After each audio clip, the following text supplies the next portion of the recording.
Alex assignments. Most of your learning for this solving and polynomials and rationals that you just turned in will be learned on Alex. Okay? So, I just opened tons. You're going to open Alex and go, oh. Because remember how I divide all of your assignments into 3 assignments, 2 to 3 assignments? So I've just opened like 3 or 4 assignments with 2 to 3 assignments. So when you open it, there's a lot.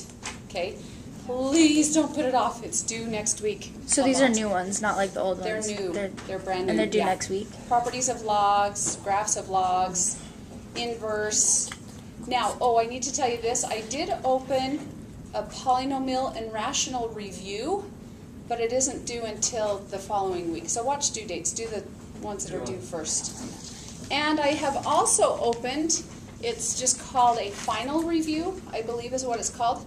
That is not going to go into the grade book. That is just for you to review with for the test, for your final test.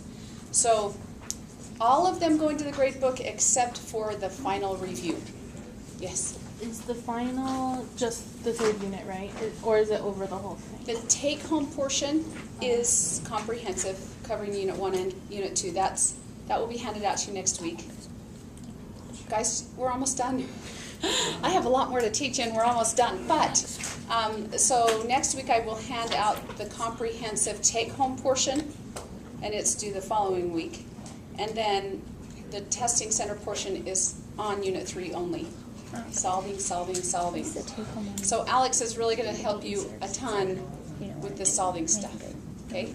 So I'm going to teach you properties of logs and exponents tonight, and then next week we just solve. You're going to learn in 1 week how to solve 9 functions. You already know how to solve several. So anyway, that's the plan. Here we go.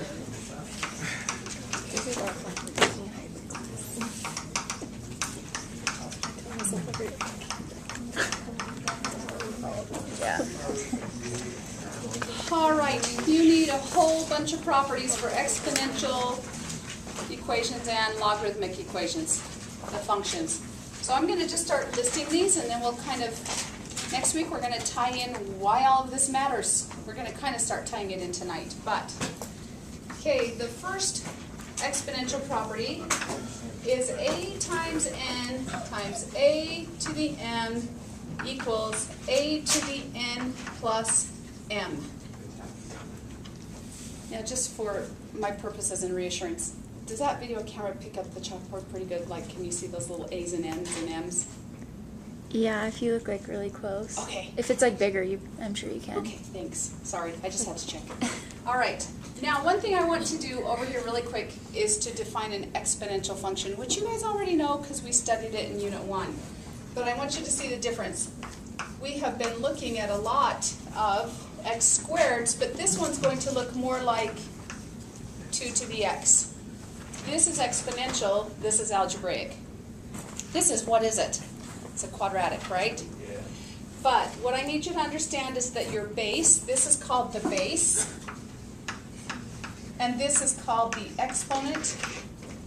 Your base has to be greater than 1. In fact, I've got to put this up here. Your base must be greater than 1, or your base can be less than 1, but greater than 0. In other words, a fraction. 1/2, 1/4, 1/3, that kind of a deal. But it cannot ever equal 0, and it cannot ever equal 1, and I will show you why here in just a minute. Okay? And then your exponent we'll talk about too. So when your bases are the same, meaning I have base A, when your bases are the same, you simply add your exponents together. And this is quite easy. I'm just going to show you a small example. 2 squared times 2 cubed. Do you agree with me that 2 squared is 2 times 2? And 2 cubed is 2 times 2 times 2? So you have got 5 2's. So it would just become 2 to the 5th. So you just simply add those. Okay. Don't do 2 times 2. Don't multiply your bases together. That's why. All right, here's another property. A to the n divided by a to the m equals a to the n minus m. You okay so far? Pretty easy. Another property. AB to the m. So I now have two factors. It might be something like 2x. All right? And so that m applies to the a and the b.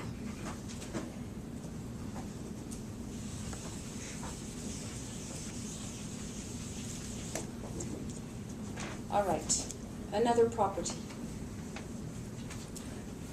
Here is another situation. If I have a to the n raised to the m, so a power raised to a power, you multiply, oops, that's an n times m.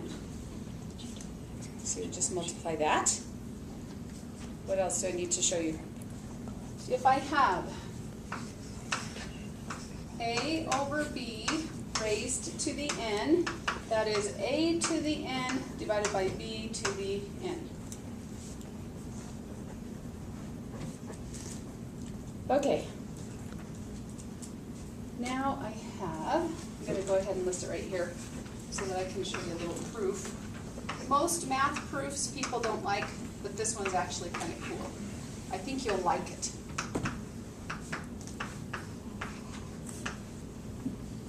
Okay, if ever you have something raised to the 0 power, it's always 1. Always, always. All right? And an a to the negative exponent, we don't like negative exponents, so we just take it and drop it under 1.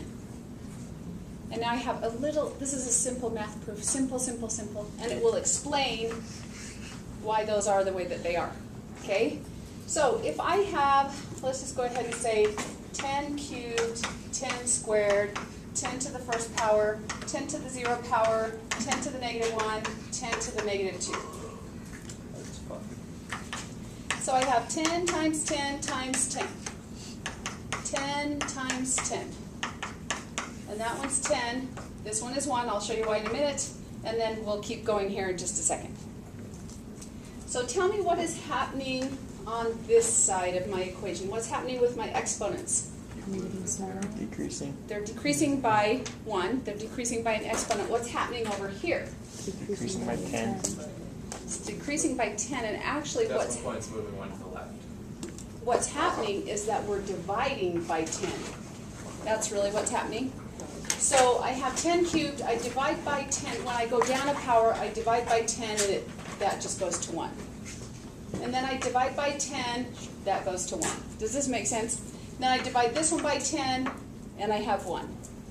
I divide this one by 10, and it's 1 over 10. And then I divide this one by 10, and it turns into 1 over 100. So what's happening on this side of the equation is you're just dividing out a 10. And that's why 10 to the 0 power, any number raised to the 0 power will be 1, always. And how this negative exponent thing works. Okay, all right, let me see if I can show you another property. Yep, one more. One more. So 7, here's number 8. I'm going to put it up here.